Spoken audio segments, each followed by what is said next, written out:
forget which buttons to hit. Don't know why. It's the same button every week, but The lack of professionalism around here is really starting to show. yeah. Yeah, I know. You like my shirt?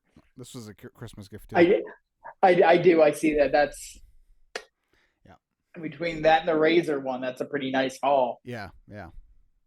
Get it? Yep. Haul, Haul, yeah. Razor. Yeah. Ah, The blanket too. The blanket was a nice one too. So I had those sheets when I was a kid. so did So I. That's why I wanted. I saw that on that reproduction site.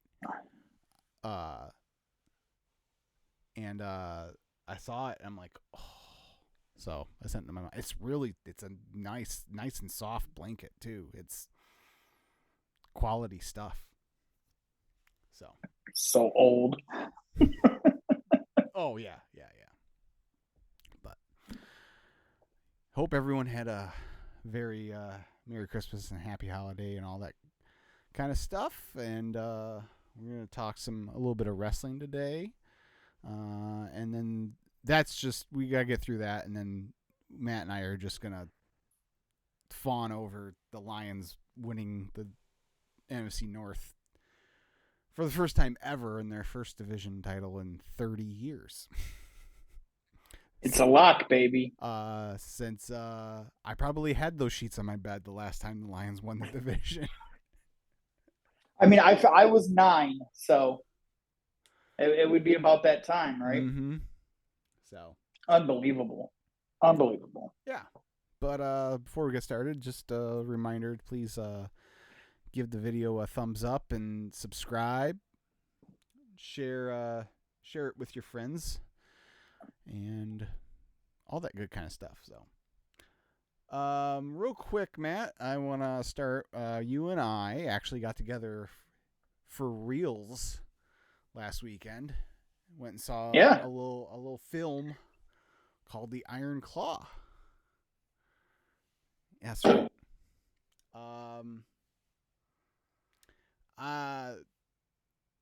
I went in wanting to love the movie, and I ended up just liking it when we came out of it. Right. Like it's not it's by no means bad. Except for one I guess spoilers. You want to skip ahead a couple minutes. If you want to avoid spoilers for a movie about events that happened like 35 40. Here's a spoiler. A lot of terrible shit happens to the Von Erich family. Yes. I mean, really, the only downright awful thing in the whole movie was the actor who played Flair. That was, and that's been making the rounds on online. People going, "What the hell is this?" You say bad, I say unforgivable. Yeah. It's inexcusable. You can tell this guy isn't as big of a wrestling fan as he wants to pretend to be, because there's no way he would have put that in his movie if he actually understood professional wrestling and who Ric Flair is. Right. Yeah, no, agreed. So, other than that, my biggest complaint it's very rare that I ask for movies to be longer. Chances are I probably won't ever watch Oppenheimer just because I'm like, 3 hours? Nah, I'm good. But this is a case where, a little extra time would have been helpful, because it just didn't, a wrestling match, right? You want to allow the spots to breathe. You want to give the audience a time to process, from one big spot to the next. And I don't feel like once we got to the part where all the bad shit started happening, there was never that moment to breathe. It just was like, right. Boom, boom, boom, boom. And I'm like, okay, I get it's a movie, it's a condensed timeline and all that kind of stuff. But like, when you get that much bad stuff thrown at you at once, like, I'm sure for some people it made them like devastated and sad, and for me, it just was like I didn't feel anything because it was a bunch of spots just thrown all together in a row without any selling. Yeah, I said to you when we were driving home, I said I think it would have been better as a series, a limited series than a movie, Mm-hmm. because you could have told more of the story better. I felt like so when we left the movie, I was like, yeah, it was fine, whatever. The more I've thought about it, I actually hate it. I don't like it at all. The Oh. more I think about it, because and granted, this is coming from a lifelong wrestling fan who Mm-hmm. knows the story. So like if you're and I mean no disrespect about this, if you're a housewife who heard about this movie, you like Zac Efron, you heard it's a tragedy, you go see it. You make that story I can see being like, can you believe that really happened to this family? As a wrestling fan, like they didn't even scratch the surface to me on the tragedy of the story or the actual story of the Von Erich family to begin with. And at the end of it, to me, it just feels like this the director, the guy, I think his name is Sean Durkin, Yes. was like, this is a really sad story, and I could probably make some money off of turning this into a movie. And I'm just going to make the shittiest version I can of their story. And like, it's it's almost like he's trying to capitalize on their sadness without properly telling their story. And it really bothered me the more I thought about it. And I'll give you a for instance, and this is where we're going to get into spoilers. One of the central themes in the movie is that Mike is the brother who is not as great as Carrie and Kevin and David.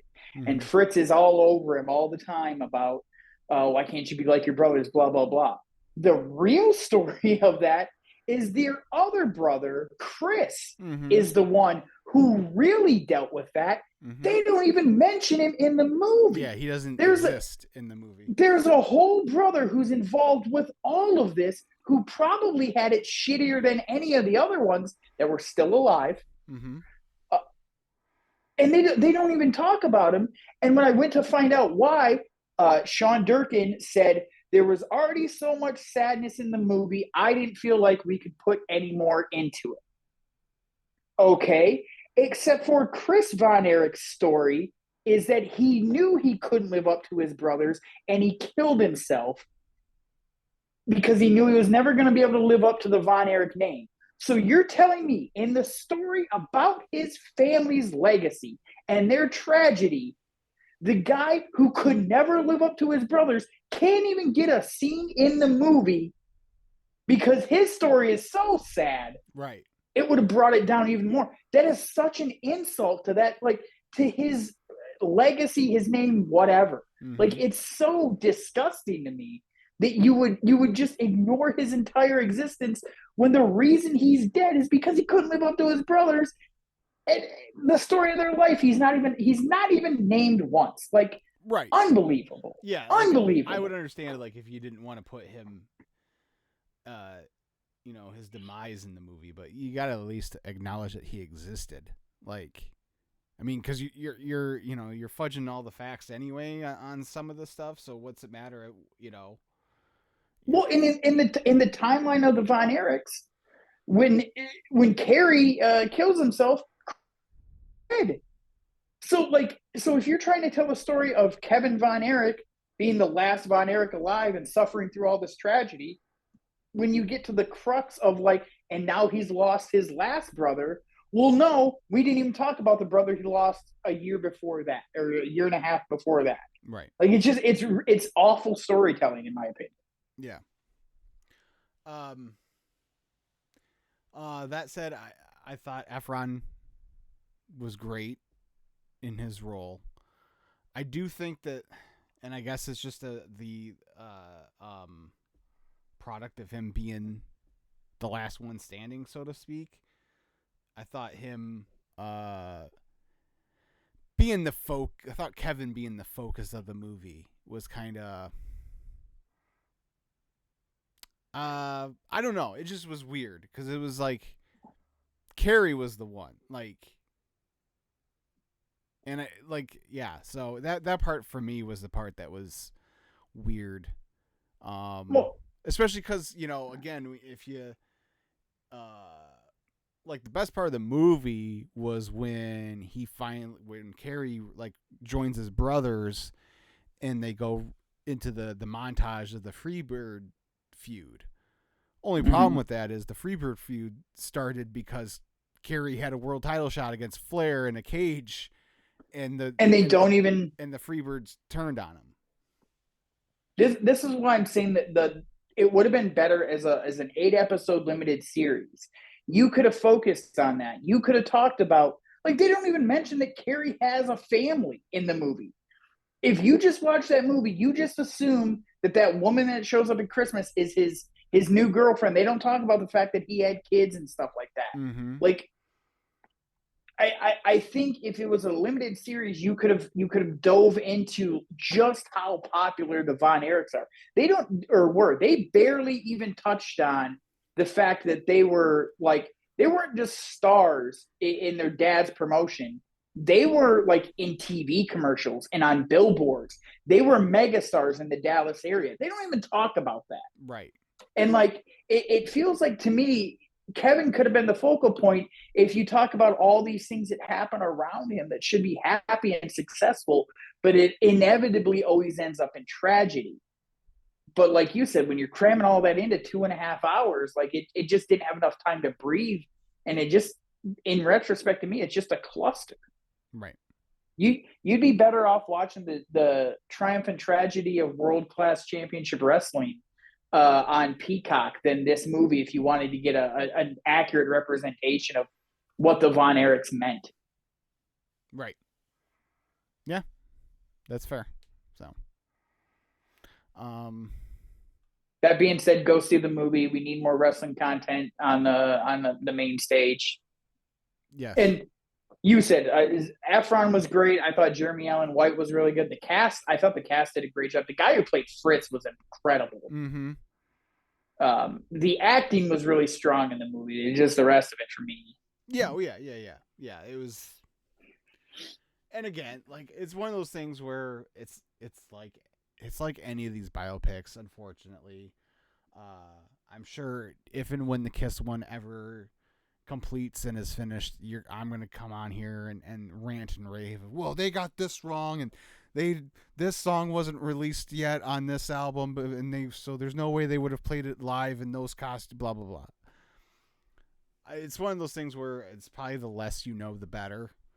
Of Kiss in general, yeah, I agree. Yeah, exactly. The less you know about the story, the better for Iron Claw. So the other thing about the compressed is, one minute where, Carrie, who, that was the other thing, the artistic decision to go, let's turn the let's turn the horrible sliders up a couple notches and let's just take his whole lower leg instead of just a part of his foot was right. Was a choice. And then they go like 1 minute he can barely run the ropes with his prosthetic, and then the next minute he's on pay-per-view winning the Intercontinental Championship at SummerSlam. Yeah, the second most important title in all of wrestling at that point, and there's no explanation at all. Like, right. I'm saying it should have been a mini series. You could have had parts of episodes where Carrie's learning how to wrestle with the prosthetic and how he hides it from everybody. There's so much they could have done. And Fritz is the one who wanted to sell to Jarrett too. That was the other thing. Right. It was never Dave or Kevin that was like, yeah, let's sell. Yeah. It just felt like it was like, to some extent, it felt like it was some sort of Kevin Von Erich, like puff piece, like, yeah. It's like, which, like, I'm not knocking the guy, like, he's been through it, right? Oh, sure. Yeah, absolutely. So, like, the line of I used to be a brother and now I'm not, like, that's a devastating line, but yeah, it does. It comes off like Kevin was the good one and he's the only one who got out alive. And that's true, but I feel like there should have, if he told the story a little more proper, like, it could have been like an award-winning saga, and instead I think it's just going to be a forgotten Oh, that was kind of a fun wrestling movie with Zac Efron and the guy from The Bear, or Lip if you're a Shameless fan. All right. Well, There was no Ready to Rumble, I'll say that. there you go. There you go. All right. Well, don't want that one yet. So last week we kind of did the a look back at 2023.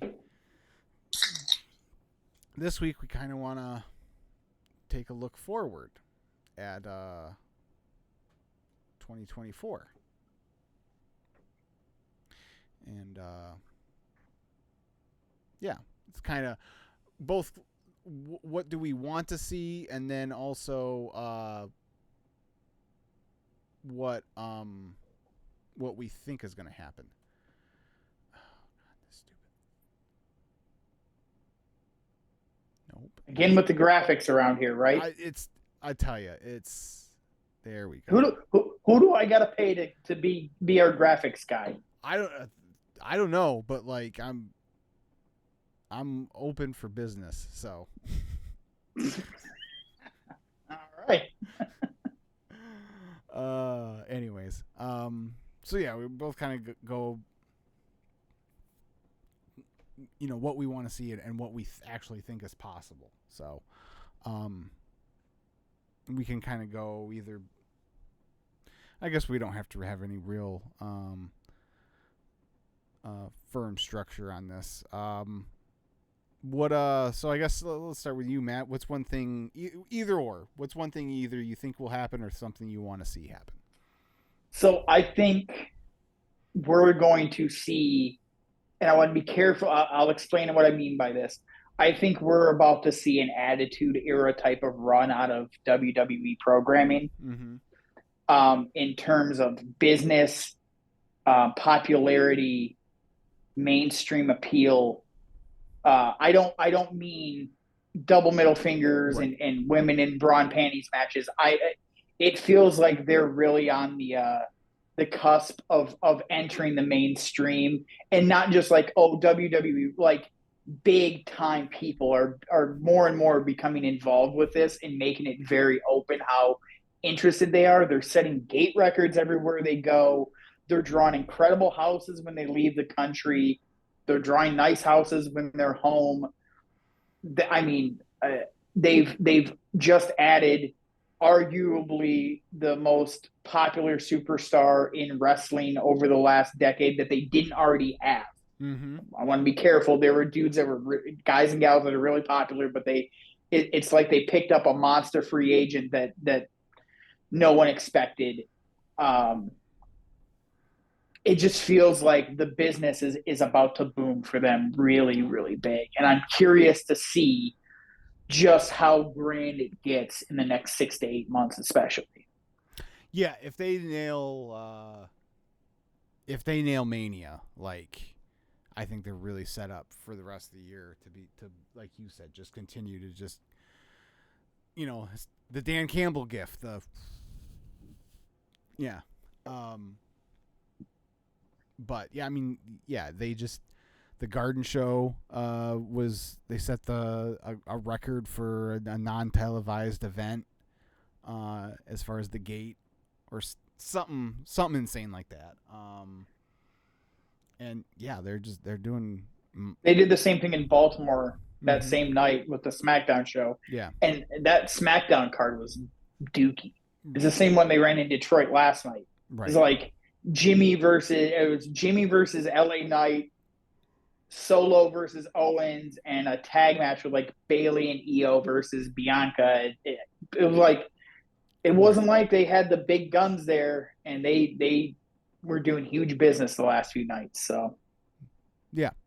Yep. on the SmackDown side, that is obviously. Yeah. Yeah. No, the company as a whole is doing monster business. So, how much money are you gonna blow on Punk's Roots of Fight collection? Yeah, I think my budget's going to be about 300 when I was doing the math in my head. So Nice. whatever. No, Um. So for me, I'd like to see. I'd like to see AEW just get back to basics, and I don't mean like there's this push for them to go just straight, uh, real sports style presentation, blah blah blah, and that's not even what I mean. Because you do need some of the entertainment stuff in there. You need a mix. Uh, More than anything, though, you need stuff that makes sense. You need stuff that isn't. You don't need um, Charlie Day's freaking chalkboard of The Pepe Silva. yes, to figure out why are we just now a year later getting to a Swerve Keith Lee match on pay per view? Without even a face-to-face confrontation to set it up, like just nothing. So, um, so yeah, that's what I'd like to see from them. You know, whatever this devil business is, hopefully that they finish that up Saturday, and they can move on from that wherever they're going. And yeah, like I said it, like the Continental Classic, by all means, from what I saw, what little I watched of it, from everything I've heard about it, it was fantastic. For me, again, it was the stakes at the end of the tournament where I'm just like, I I don't care. Like it's a triple like I don't give a shit about All Japan and their triple crown. Like so that means nothing to me. And I don't watch Ring of Honor or New Japan Strong. So two of the three belts in this triple crown are for shows and promotions I don't even watch. So and we've talked about that before, so I don't spend too much time. So yeah, that's for me what the first thing I really want to see is. I just want to see them get back to good storytelling instead of just letting their top guys, whoever it may be, just kind of have these wild hair ideas and just be like, all right, yeah, cool, do whatever. Which it seems like that's a lot of what's been going on for the last 6 months to a year, and it has progressively gotten worse. Yeah, so that's along the lines of one of the things I was going to say I want to see AEW strip it down. I remember when Bischoff has talked about like his plan if he would have been able to buy WCW was like a hard shutdown and a reset. AEW is in desperate need of just a reset in general. Talking about the Continental Classic, part of the reason not nobody, but people like you and me don't give a shit about this Triple Crown belt is they already have 8 million belts in the company already. It doesn't matter. This honestly just feels like we want to give Eddie Kingston something. So we created a Triple Crown belt that involved All Japan, and he can get excited about that.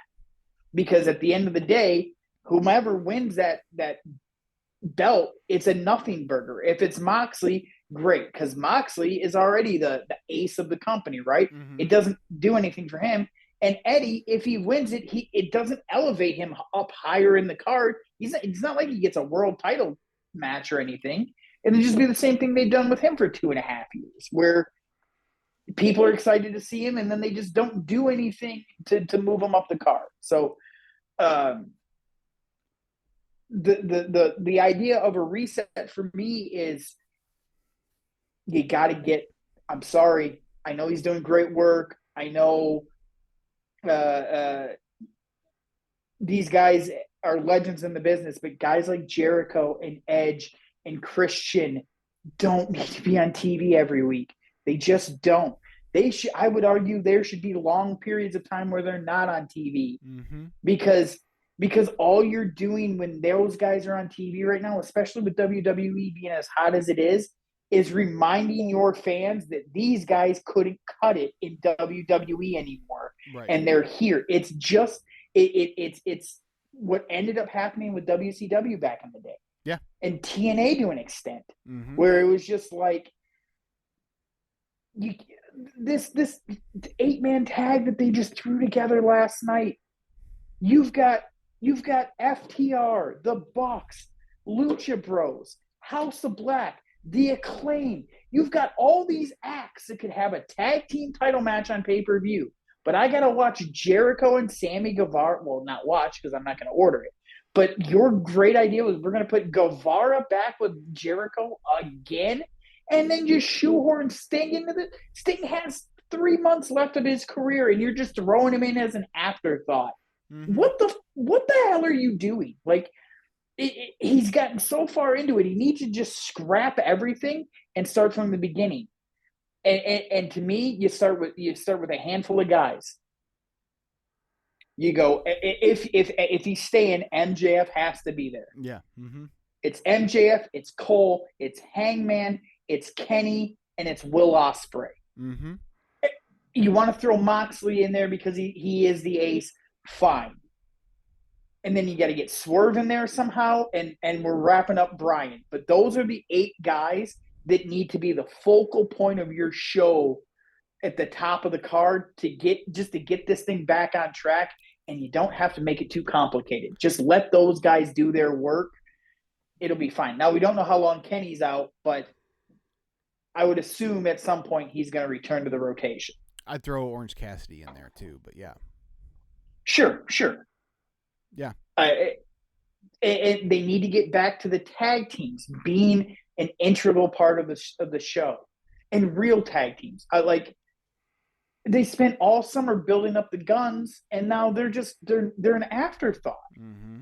Again, it's that. So to me, that's get back to that early when the show started. Where like you had a core and you focused really hard on making those things important, and you didn't try to do too much. No more signings. No more signings. Don't hire anybody for a year. You got too many people as it is. Yeah, I don't think that they're gonna listen to that one. What I want to get your thoughts.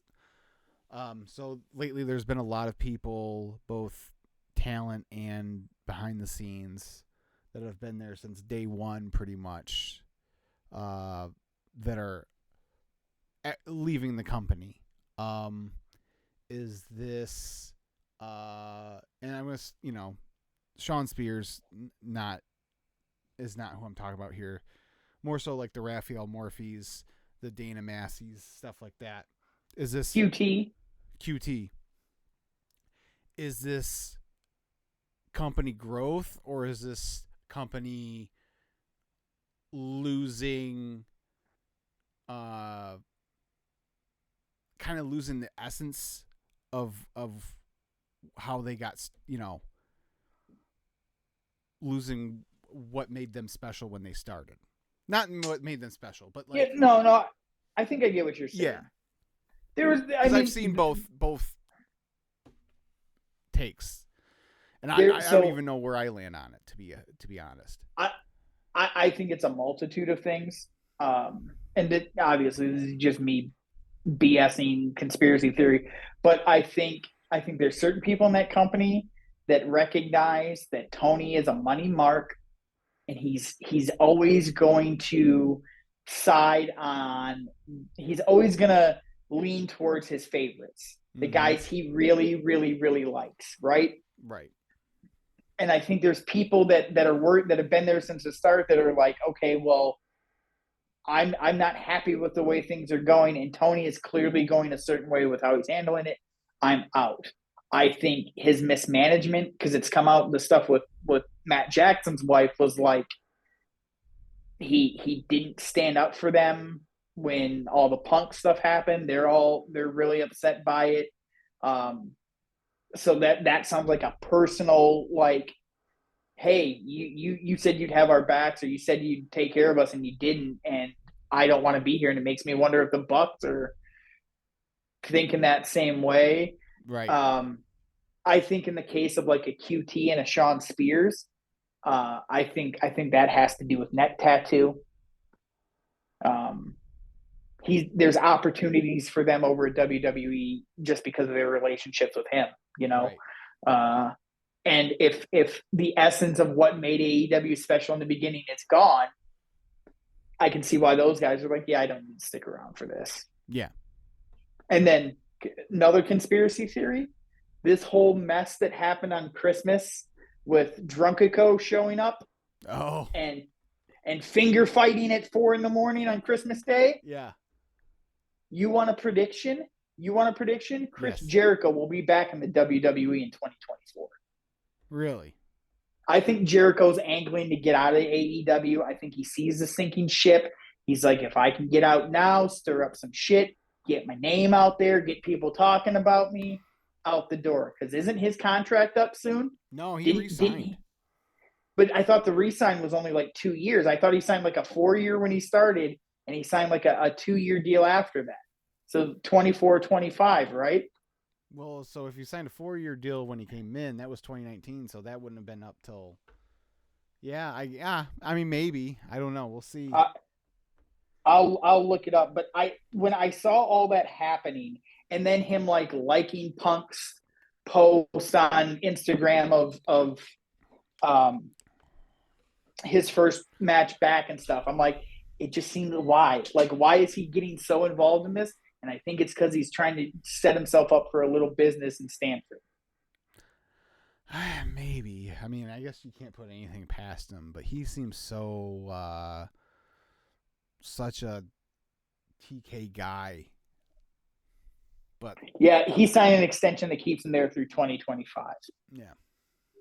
So But Twitter fingers can get you out of a contract too. So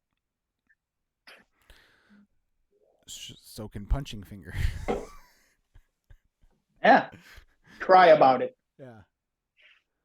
Um. Yeah. So one of the things I think. Well, so let's do this. So let's go. Who do you think? So let's say start beginning of the year. Let's do the universal title. Who all holds the universal title between the beginning of 2024, between now and this time next year? I'm only half joking when I say that. That's the one Roman has, right? Yes. Yes. Because God forbid, whatever. Yeah. I think the logical booking for me is Roman, Cody, Gunther. Mm-hmm. I like to think that's where it goes. But as of right now, that's probably where I lean. But in a few weeks, you might be able to convince me it goes Roman, Cody, Punk. But I don't know. Any thought to just Roman? They could, and I don't know that I would hate it necessarily, but it feels like you got to give it to Cody. It just feels like it to me, and I know you've hinted at this on previous episodes. I'm anxious to hear what you're going to say here. Yeah, I.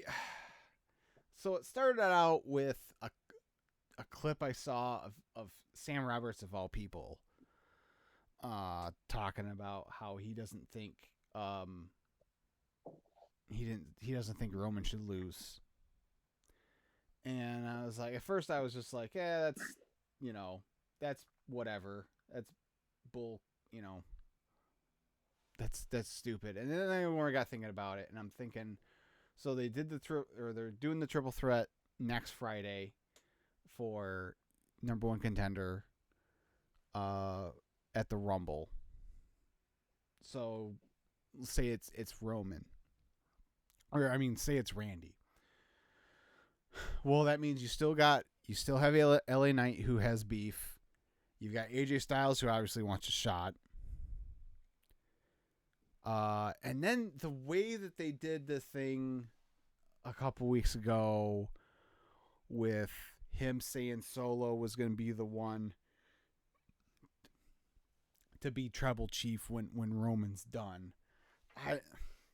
I've had this in the back of my mind for a while. I can't get the idea out of my brain that they're just going to, because again, the report last year was, when is Roman losing the title? Whenever the fuck he and Paul Heyman want to. And I just can't shake this feeling that he could just hold it until he breaks all the records and then just pass it on to Solo and keep it in the family. And I don't know. It's got me. I'll put it this way. I think I said it last week. I can't remember if I said it on camera last week or if it was after we stopped recording. But if you do Roman Cody 2, Cody has to win this time. Yeah. You can't do that match again and not have Cody win the belt. But if you don't do the match, obviously, I guess if Cody's not going to win, don't do the match. Is basically what it boils down. Sure. So I guess we'll see. Sure. If they announce the match, then I would feel at that point pretty confident that Cody was going to win. But if they don't do the match, then there's no telling how long this goes. And to be honest, at this point, like, I think Seth's done a really good job. And because Roman's not there ever, like, I'm sure still internally and to a large portion of the fan base, I'm sure it's still the secondary world title. But as far as I'm concerned, right now, that is the world title. I mean, just because that's the one that's on TV. But see, it's everyone knows who the real world champion is. You can't you can in your head be like, oh, it's a championship match, blah blah blah. But it's Roman. Until someone beats Roman, no one's the guy. That's it's just the way it is. At least for me. I mean, I could see them going another way with Mania, and not having it be Cody, but I don't know who is big enough to main event WrestleMania with Roman besides Cody, besides Phil. But I feel like that's a waste because Seth and Punk is the match. Right. That's the absolute.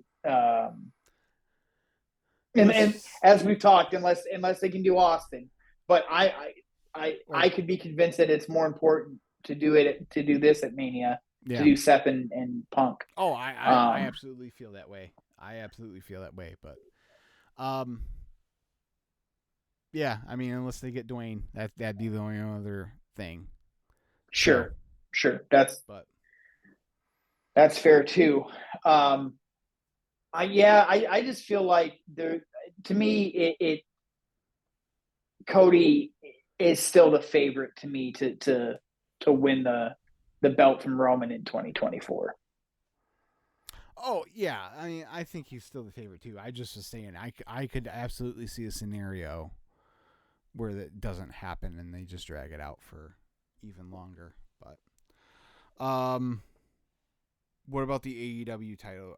First of all, is Max retaining on Saturday, or is Samoa Joe winning the world title? Joe's gonna win, I guess. I don't know. With as crappy as they've been booking stuff lately, Max could very well win. But by the way they've set this up, it seems like if Max does win, does it border on Super Cena territory? Everyone knows he's already hurt. He's been getting beat up for weeks. The devil's out to get him. If he overcomes again, like, what is that? What does that say about how they're booking him? Right, right, right. Um, yeah, I don't know. And Tony Khan would love to give Samoa Joe a world title run on his program. Oh, I'm sure. I'm sure. Yeah, I think I got no real order here, but let's say Joe wins. But I think Swerve has to win sometime next year. Um, and I think um, I'm sure if MJF sticks around, he'll get another. If he loses, especially if he loses, I think he'll get another reign at some point during the year next year. Um, and then depending on how everything shakes out and when he comes back, maybe Adam Cole. But other than that, I really don't have a firm grip on things See, there. to me, whomever wins Saturday night is dropping that belt to Will Ospreay at Revolution. To me, that's if I were doing it, that's what I'm putting it right on Will Ospreay, and I'm riding that dude all summer long, and just let's show this audience that's only seen bits and pieces. They've never been able to see him work on a consistent basis. Let's give them arguably the best wrestler in the world week, month after month on pay-per-view. If you're gonna bring him in, you got to bring him in and use him, and use him in a featured spot. Don't do this nonsense you've done with every other high-profile guy you brought in, not named CM Punk, where you make them work their way up the card and stuff like that. He comes in, he goes right to the top, he surpasses everybody. He's first in line, in my opinion, because then you can set up all these great matches all summer long to really you want to go to a sports-based athletic competition. You tell me Osprey and Swerve for the world title wouldn't absolutely slap. Danielson, Moxley and Osprey, Claudio, there's so many big matches that guy could deliver. What if You could run him and Cassidy back for the world title, um see I agree with you. You should win the to be honest, I forgot about Osprey coming in cuz he's not there yet. Right. To me the play is him winning the belt at Wembley. That's what I would do. Yeah. See, maybe I wouldn't sacrifice a summer's worth of, in my mind, great content for one major pop, because he's going to get the pop of a lifetime no matter what, if he comes out as champion or he wins the belt there. But I mean, if Osprey has the belt, he could run it for 4 or 5 months, and then that's when Swerve picks up the big one, and shit, you can do Swerve and Osprey at Wembley then, and you can still get the pop that you're talking about. I really don't want to see them Miro, Andrade, Brian, to a certain extent. This momentum they have. Yeah. I guess Brian's a bad example. He had big matches right away. It was Punk that came in and did Darby and then Powerhouse Hobbs and stuff like that, and didn't have the headline matches until a couple months On in. pay-per-view though, he cuz he did Darby, which was a bit that was a big match. Let's not kid ourselves. The Darby match was a big match right out of the gate. The Hobbs stuff was on TV. The next pay-per-view match was Kingston, which again was right. pretty big. And then it's the MJF match. Yeah, the then it's the dog collar MJF match. stuff. So, but I mean, and then he won the belt. Leading into the and everything was rosy after that. Clearly. Yeah. But yeah, that's I want to see AEW strap the rocket to Osprey. Yeah. That's fair. Um, real quick, I think as far as the world title over on Raw, uh, I think that's the one Gunther's going to win at some point next year. I don't know exactly when or from who, but I think that's the one that's going to end up with Gunther at some point.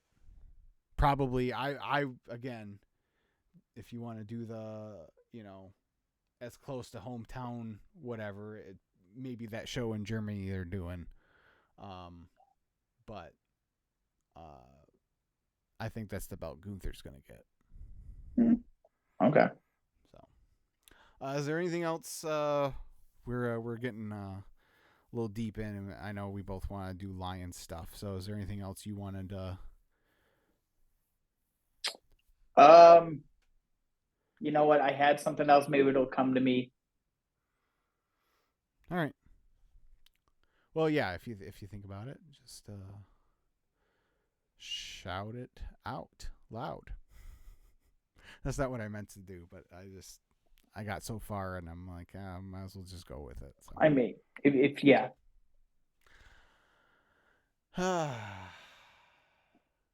Division champs, Matt. Woo! Woo! Let's go! Let's go Lions, baby! I can't believe it. I can't believe it. I know it's still a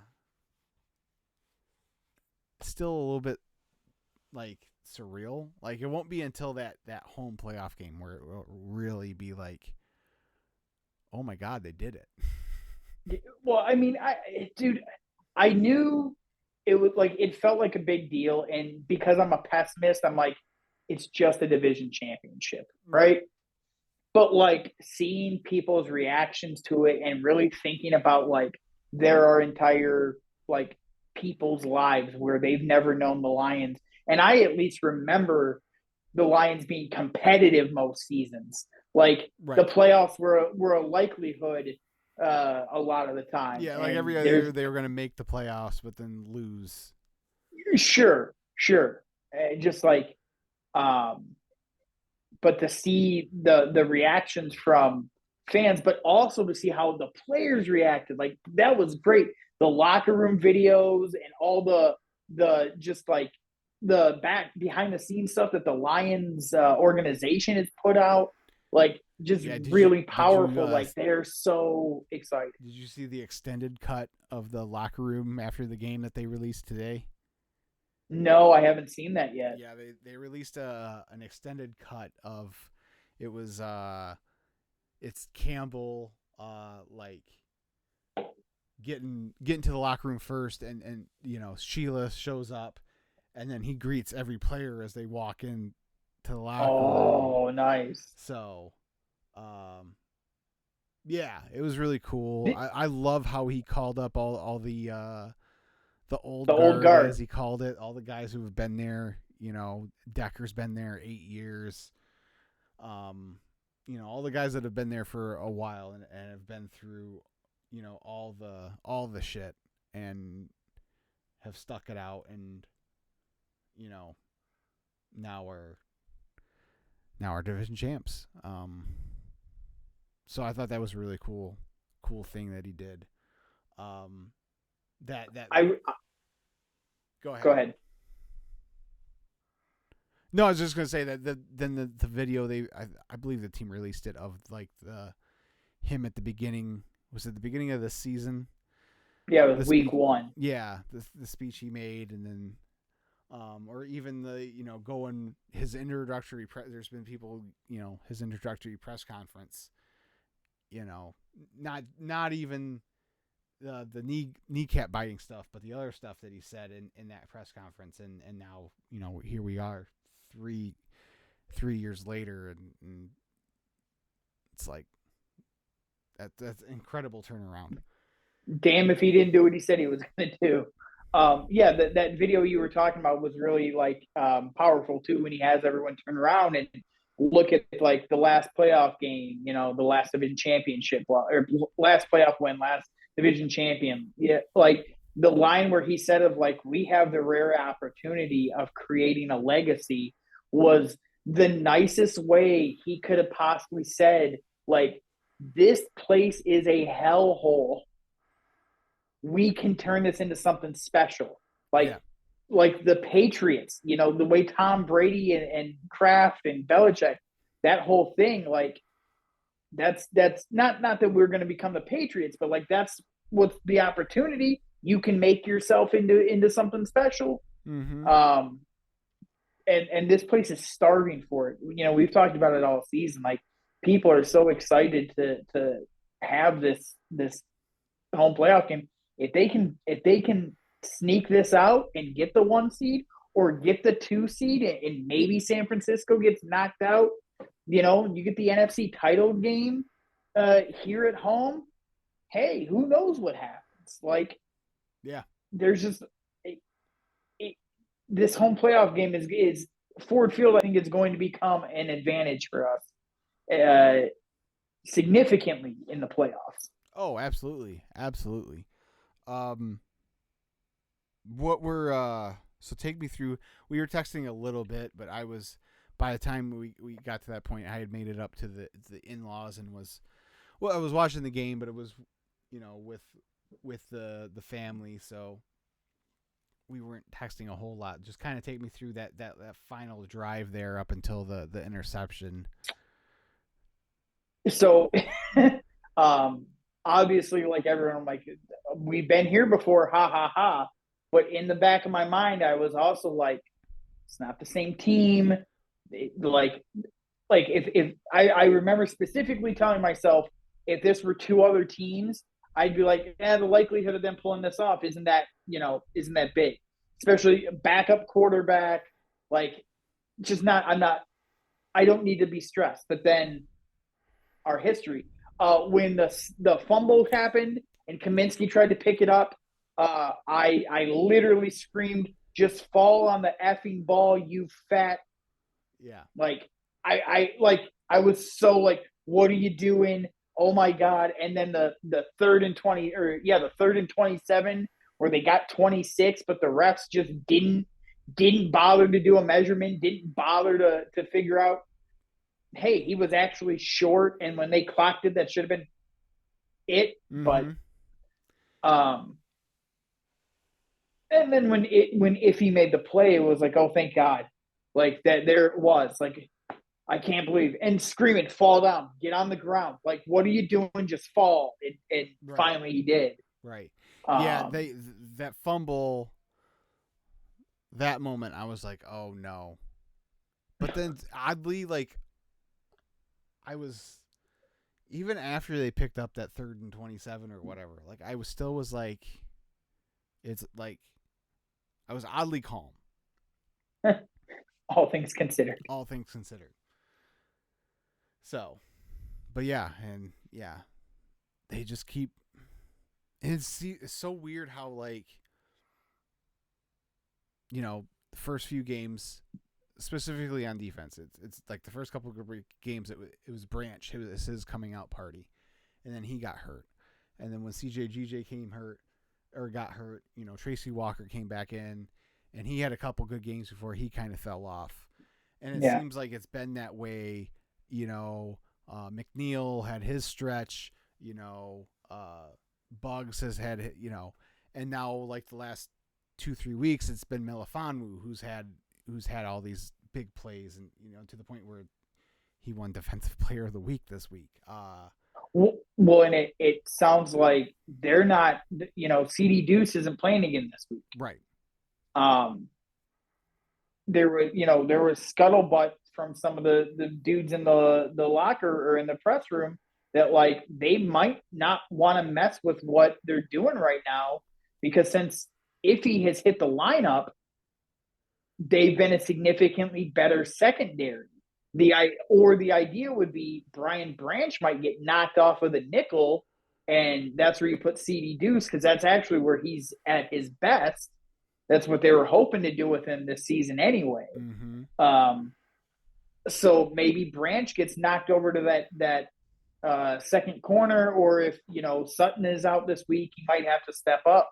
Um, well, I guess he'd be at the nickel this week because CJ's not playing, but Right. Right. uh, if he's made such an impact that like it sounds like it's not just hey, once Deuce is back, you're gone, and it makes sense to me because It makes sense, but oh man, he's such.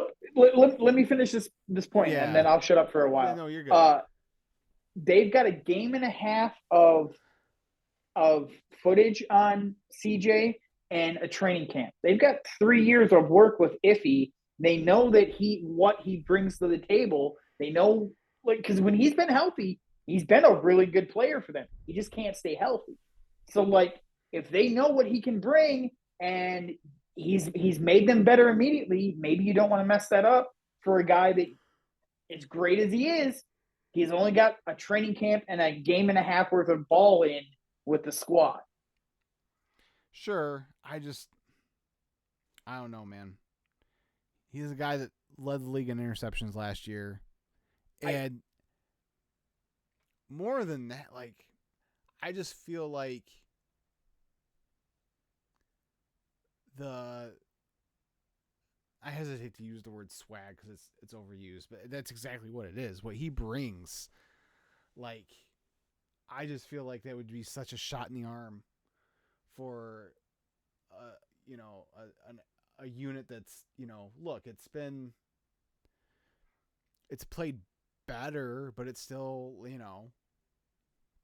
if it's any quarterback other than Nick Mullins, they might not win that game last week. So I don't know. I guess we'll see. I look, I mean whatever they before do, the I go ahead. trust them. Like that's the bottom line Yeah. here. Um, so and then I like the everyone's saying the right things too. At least Yeah. they're.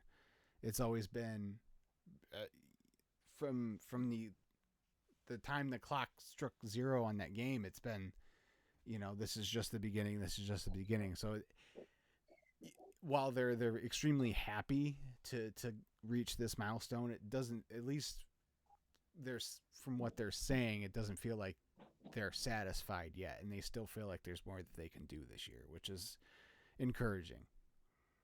Yeah, and I mean that sounds like it comes from the top down because that's the first thing Campbell said after the game, and it's there's stories all week in the newspapers about the coordinators weren't even in there for the celebrations because they were like, we got so much we got to clean up still. Uh huh. So it seems like they see there's work to be done, but you know we're gonna see on Saturday if they've heeded that or if they kind of got like, hey man, we did it. We're not focusing as much. Real something's got to give game here. Lions haven't lost in prime time, and Dallas hasn't lost at home. The irresistible force meets the immovable object, right? Yep. I feel like Um, they win or they get blown out. Like those are the two outcomes. I feel like I think they're gonna win. it would not. Let's put it this way. It would not shock me. I Really, like I don't expect them to win. I expect them to compete. If they go out there and get their doors blown off, I'll be extremely disappointed.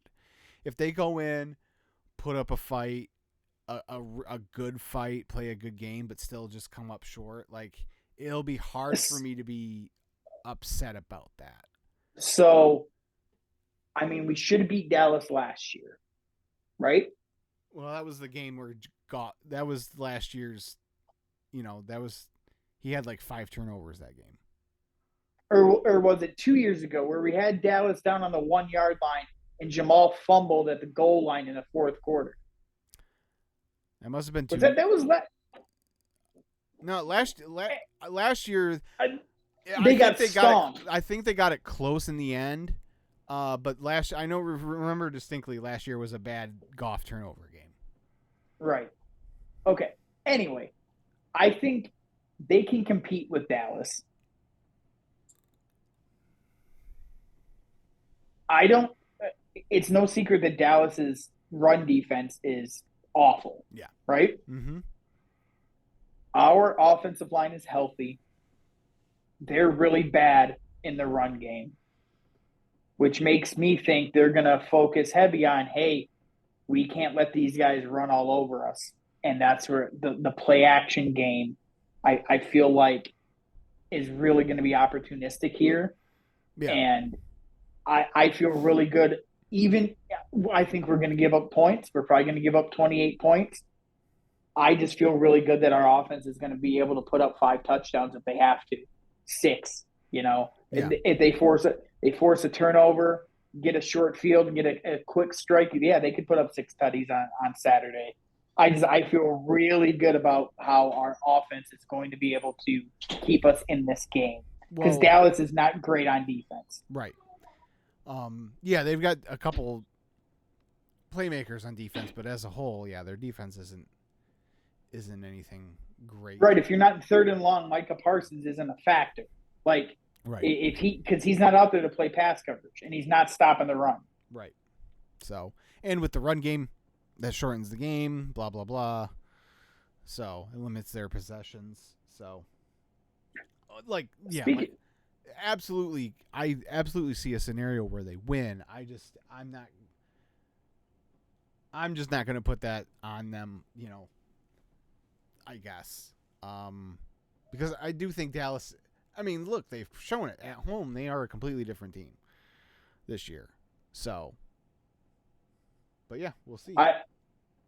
I feel like this is the sort of game where Dan Campbell can preach to them all week of like, yeah, you just won the division. This is a playoff game. Yeah. This is what you need. Like, you can hype these guys up of like, they can talk about your inexperience in the playoffs, whatever. Treat this like a playoff game. Yeah. You got to go on the road, hostile environment, prime time. It's exactly what the game is going to be in 2 weeks, gentlemen. Yeah. This is what you got to be ready for. And this is a team. You're 6.5-point underdogs. They don't think we stand a chance. Let's go in there and show them, just like when we went into Green Bay last year, and show them that we're not the same old Lions. Yeah. Yeah. I hope they wear the all whites. Because Dallas is wearing their blue jerseys. They're old, like 80s blue jerseys, or they're. No, they're just the regular standard blue jerseys. Yeah, not all the whites. cool ones. Yeah. Okay. Yeah, I mean the all whites always look good in the primetime lights, like in Green Bay when they wore them. Yeah. Mm-hmm. Yeah. Yeah. Yeah. You said talked about the running game there. Jahmyr Gibbs is the RB1, right?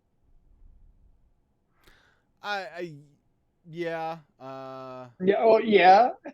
Yeah. I think so. He may not get the first touch of the game, but look, and Montgomery's great. He's been great. Love that dude. Jahmyr is starting to look like something special. Oh, for sure. I just think they're gonna balance it. I don't think there's gonna be a a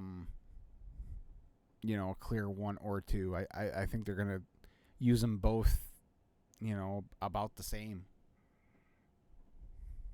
I mean, fourth quarter Saturday, 24-24. Lions get the ball at the 25-yard line with 1:30 to go. 2 timeouts. Who's on the field? Fair. That's fair. I honestly, I think Jahmyr's our best weapon. No one else on the team has the big playability like him with any sort of consistency. You'd like to think J-Mo could be, and it really feels like they're starting to trust him more, which is awesome. Absolutely. Absolutely. But Jahmyr, every time he touches the ball, it's that feeling of like he could break it, he could go. He shook that dude out of his pants. If he didn't get shoestring tackled, he was gone. Mm-hmm. I mean, I watched a 10-minute Barry Sanders highlight video last night. That cut that Jahmyr made, that's a Barry move. Mm-hmm. He's had 2 or 3 now. That's Barry Sanders style. We've seen that around here before. He's definitely the most dynamic back they've had since. I think he's the most. No, I can't say that because Calvin Johnson is a freak of nature. Yeah. No, you can't go that far. But yeah, as far as a running back, he's the most dynamic running back they've had since Barry, hands down. So, but so, and yeah, it's 41-30, 41-35 Lions. okay. Calling it. All right. Calling it. I might even put a bet down. There you go. I'm gonna go. I'll go 31-30 Cowboys. Do I want to go 38 and just assume they kick a field goal in there? I mean, I have to think about this. No, I'm just gonna make a blind rush to judgment bet. That's what all the sharp bettors do, Chris. They just bet blindly on their gut. Sure. No research, no critical thinking, just what my gut says. Yeah. All right. I can't find it in here. Go ahead. I'll keep scrolling while you wrap us up here. That's fine. Yeah, as we kind of wind down here, and with all of a sudden San Fran looks human. Like, I'm trying not to get like I did earlier in the year, where everything was falling, seemed like it was falling into place, and right. We had delusions of grandeur, and then they came back down to earth. I'm trying not to do that again, but man, the way all the other top teams around them are playing right now, it's kind of hard not to dream a little bit. It's Valeni said I caught a little bit of his show or I think it was Tuesday or Wednesday. He said if you go into Dallas on Saturday night and win that game, you have every right to think you can make the Super Bowl at that point because you've beaten one of the better teams in football in arguably the hardest place to win right now. You can't make a compelling argument that they don't have a chance against anyone else on the road. If they have to go to San Fran, I'd feel good about it at that point because that would be, beating the Chiefs at home on opening night, coming off a Super Bowl win and beating the Cowboys in the second to last game of the season. Yeah. Like you've done it a couple times now. So yeah, for sure. I had a point now and I don't remember what it was, but oh well. Yeah, it's going to be fun. These next few weeks are just going to be a really fun ride, and I'm just excited. I just want to come out of these more than anything. I just want to come out of these last two regular season games healthy. Yeah. And then let's make some noise in the playoffs. So that's all I got to say about that. Can't wait. Well, was it Tuesday that I texted you? Is it Saturday yet? Yep. I've been invited to a poker game Saturday night, and I'm like, man, I don't know. Even if the game's going to be on, I think that's where my attention's going to be. It sure as hell won't be on the wrestling pay-per-view that's that night. No, it's worked out that I really don't care about that show because even if I did, I wouldn't be watching it. Although Dave and Buster's is showing it in Livonia, you could do the 2-for-1 because the Lions game is going to be the one that's on most of the screens and it would have the audio. Right. So that would be the move I think if we lived a little closer. Yeah, I was gonna say I got to work on Sunday, so that's probably not gonna work. So, but all right, that'll do it. We'll wrap up here, and we'll be back next week. And yeah, everyone have a happy and safe New Year's, whatever you decide to ring in the new year. But just be safe out there, and we'll see you back here next week. Until then, see ya.